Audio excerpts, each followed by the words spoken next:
Anti, aunty, aunty, aunty, aunty. എന്താ മുക്ത? എന്തിനാ ഇങ്ങനെ ഒച്ച വെക്കുന്നേ? ആന്റിയുടെ പ്ലാനേ എല്ലാം പൊളിയാൻ പോവാ. അതൊന്ന് നേരിട്ട് അറിയിക്കാന്ന് വിചാരിച്ചാ ഞാൻ ധൃതി പിടിച്ചു വന്നത്. നീ കാര്യം എന്താണെന്ന് തെളിച്ചു പറ.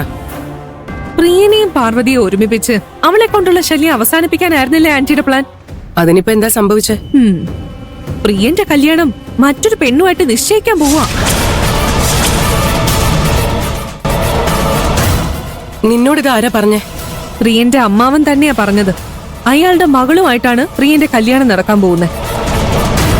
അയാളും പ്രിയന്റെ അമ്മയും കമ്പനിയിലേക്ക് ചടങ്ങിന് ക്ഷണിക്കാൻ വേണ്ടി വന്നിരുന്നു. ആന്റി എന്നോട് ബുദ്ധി ഉപയോഗിക്കണ്ടെന്ന് പറഞ്ഞുണ്ടാക്കിയ പ്ലാൻ അല്ലേ? പ്രിയൻ വേറെ കല്യാണം കഴിച്ച ആന്റിയുടെ പ്ലാൻ എങ്ങനെ നടക്കാനാ? ഞാൻ നിന്നെ ഏൽപ്പിച്ച ജോലി നീ കൃത്യമായിട്ട് ചെയ്യാതെ എന്നെ കുറ്റപ്പെടുത്തുവാണോ? ഞാൻ എന്ത് ചെയ്തില്ലെന്ന് ആന്റി പറയുന്നേ?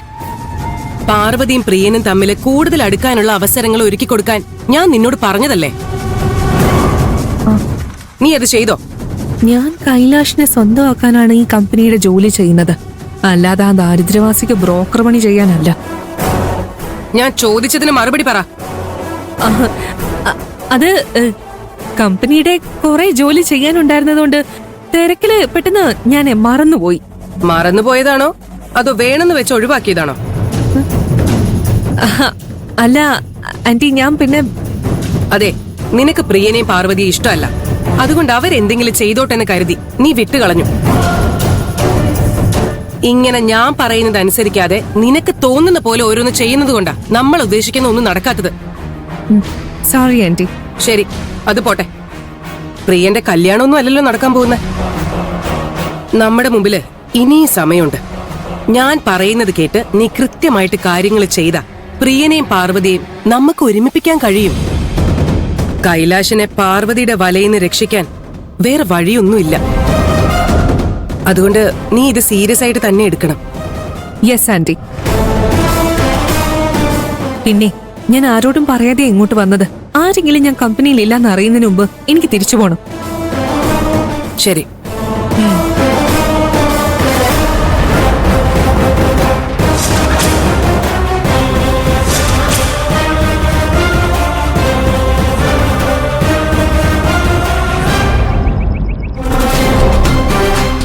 എന്നോട് ദേഷ്യപ്പെട്ടിരുന്നെങ്കിലും എനിക്ക് ഇത്രയും പേടി ഉണ്ടാവില്ലായിരുന്നു. നീ പേടിക്കേണ്ട കാര്യമൊന്നുമില്ല.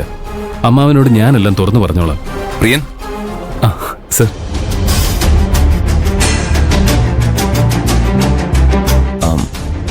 പ്രിയന്റെ അമ്മാവനും അമ്മ ഇപ്പൊ സംസാരിച്ചു പോയതേ ഉള്ളൂ. ഞങ്ങളും അതിനെക്കുറിച്ച് സംസാരിച്ചുകൊണ്ടിരിക്കുകയായിരുന്നു. സോറി പ്രിയൻ. അല്ല, സാറെന്തിനാ എന്നോട് സോറി പറയുന്നേ? ഞാൻ പറഞ്ഞതുകൊണ്ടാണല്ലോ പ്രിയൻ അമ്മയോട് തുളസിയെ കല്യാണം കഴിക്കാൻ സമ്മതിച്ചത്. അതുകൊണ്ടാ കല്യാണത്തിന്റെ ഒരുക്കങ്ങള് ഇത്രയും പെട്ടെന്ന് നടക്കുന്നത്. പ്രിയനെ തിരിച്ച് വീട്ടിലേക്ക് കയറ്റാൻ വേണ്ടി ഒരു നുണ പറയുന്നതിൽ തെറ്റില്ലെന്ന് അപ്പൊ എനിക്ക് തോന്നി. ആന്റിയെ കാര്യങ്ങൾ പറഞ്ഞ് ധരിപ്പിക്കാൻ സമയം ഉണ്ടാവുമെന്ന് ഞാൻ കരുതിയത്. പക്ഷേ എന്റെ അമ്മ ഇത്രയും പെട്ടെന്ന് കാര്യങ്ങൾ നീക്കുമെന്ന് ഞാൻ കരുതിയില്ല. പ്രിയൻ തന്നെ ആന്റിയുമായിട്ട് ഈ ഇഷ്യൂ കൈകാര്യം ചെയ്തിരുന്നെങ്കിൽ പ്രശ്നം ഇത്രയും ഗുരുതരാവില്ലായിരുന്നു. അതൊക്കെ സാറിന് വെറുതെ തോന്നുന്നത്. തുളസിയുമായിട്ടുള്ള എന്റെ കല്യാണം കുട്ടിക്കാലത്തെ തീരുമാനിച്ചത്.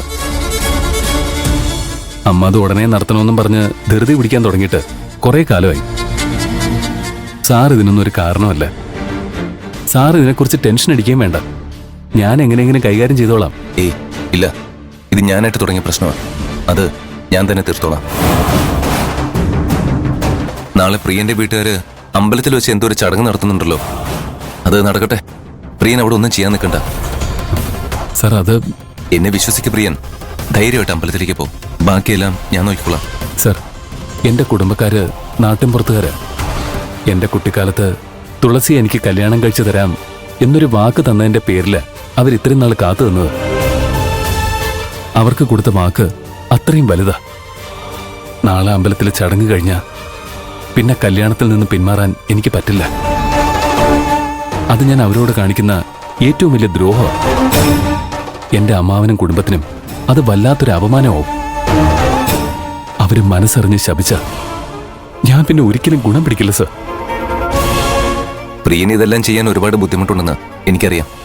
പക്ഷേ നമ്മുടെ മുമ്പിൽ വേറെ മാർഗമൊന്നുമില്ലല്ലോ. ആന്റിയോട് പറഞ്ഞിട്ട് കാര്യമുണ്ടെന്ന് പ്രിയന് തോന്നുന്നുണ്ടോ? അമ്മ വാശിക്ക് എടുത്തു ചാടി എന്തേലും കയ്യബദ്ധം കാണിക്കും. ശരിയാ, പാർവതി തന്നെ പ്രിയനെ കാര്യങ്ങൾ പറഞ്ഞ് മനസ്സിലാക്കുക. ഞാൻ എല്ലാം മാനേജ് ചെയ്തോളാം പ്രിയ, ട്രസ്റ്റ് മീ.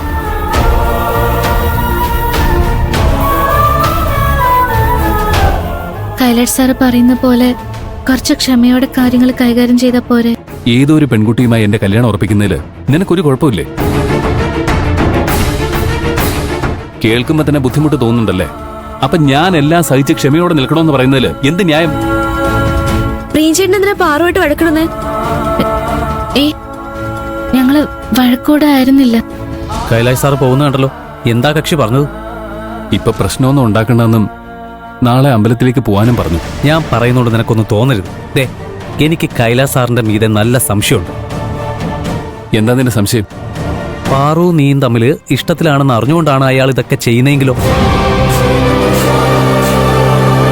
നിന്നെയും ഇവളെയും പിരിക്കാൻ വേണ്ടിയായിരിക്കും അയാൾ നിന്റെ അമ്മയോട് തുളസിയെ കല്യാണം കഴിക്കാൻ നിനക്ക് സമ്മതമാണെന്ന് നിന്നെ കൊണ്ട് തന്നെ പറയിപ്പിച്ചത്. നീ ചുമ്മാ ഓരോന്ന് സങ്കല്പിച്ച് കൂട്ടരുത്. ആരാടാ സങ്കല്പിക്കുന്നത്? നീ ഒരു പെൺകുട്ടിയെ ആത്മാർത്ഥമായിട്ട് സ്നേഹിക്കുന്നുണ്ടെന്ന് കൈലാഷ് സാറിന് അറിയില്ലേ? ഒരു നല്ല സുഹൃത്താണെങ്കിൽ നിന്നോട് അമ്പലത്തിൽ പോയി ചടങ്ങിൽ പങ്കെടുക്കാൻ പറയൂ. എനിക്കും ഈ കാര്യത്തിൽ കൈലാഷ് സാറിന് സംശയമുണ്ട് പ്രിയൻചേട്ടാ. ഈ വിഷയത്തിൽ ഇടപെടാൻ അദ്ദേഹം മടി കാണിക്കുന്ന പോലെ എനിക്ക് തോന്നുന്നുണ്ട്. പ്രിയൻചേട്ടന് എല്ലാ സത്യങ്ങളും തുറന്നു പറഞ്ഞ് ചടങ്ങ് നിർത്തിവെക്കുന്നതാ നല്ലത്. നീ ഇങ്ങനെ അവസ്ഥ എന്താണെന്ന് മനസ്സിലാക്കാതെ സംസാരിക്കരുത്.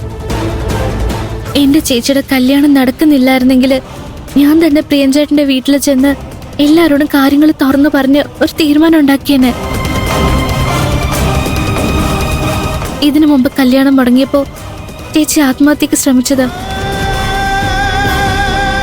ഞാൻ പ്രിയൻചേട്ടന്റെ വീട്ടിൽ ചെന്ന് സംസാരിച്ച് എന്തെങ്കിലും വിഷയം ഉണ്ടായി അത് ചേച്ചിയുടെ കല്യാണത്തെ ബാധിച്ച എന്ത് സംഭവിക്കുന്നു എനിക്ക് സങ്കല്പിക്കാൻ പോലും പറ്റുന്നില്ല. അപ്പോ കൈലാഷ് സാറിനെ വിശ്വസിച്ച് ഒന്നും ചെയ്യാതിരിക്കാനാണോ നിന്റെ പരിപാടി? ആണെങ്കിൽ അയക്കോ. പറഞ്ഞാൽ മനസ്സിലായില്ലെങ്കിൽ പിന്നെ എന്താ ചെയ്യാ?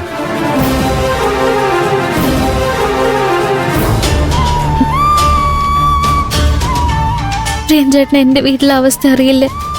ചേച്ചിയുടെ കല്യാണം കഴിയുന്നവരെ ഒരു പ്രശ്നം ഉണ്ടാകാതെ എങ്ങനെയെങ്കിലും പിടിച്ചു നിൽക്കാൻ ശ്രമിച്ചൂടെ?